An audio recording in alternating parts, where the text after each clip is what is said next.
classic surf instrumental Wipeout can greatly help your technique known as single string picking that was championed by this guy, Don Reno.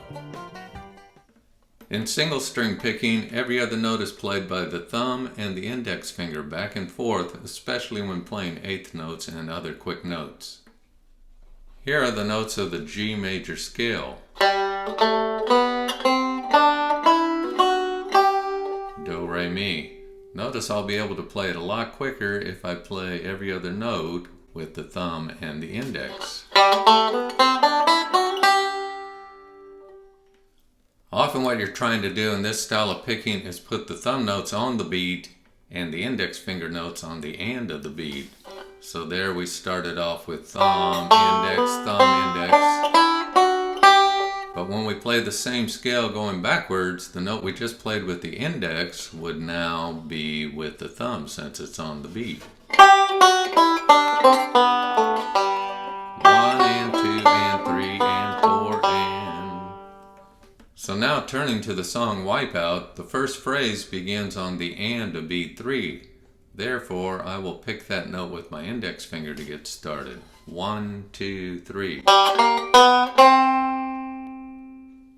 Now the rest of my notes fall right into our pattern of thumb on the beat, index on the end of the beat.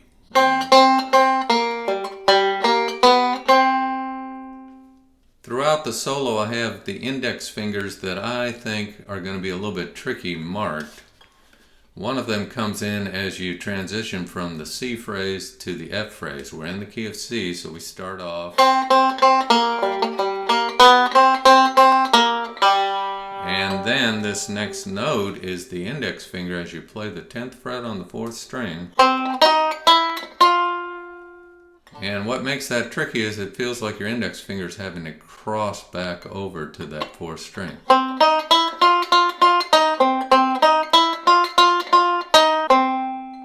And then you use this open string with your index finger to get back to C. This G phrase ends on a quarter note, which would be a thumb on the beat, and the next note will be a thumb on the beat to start the F phrase. Keep in mind that this thumb on the beat, index on the end of the beat is a guideline, not a hard and fast rule. It certainly works in this case.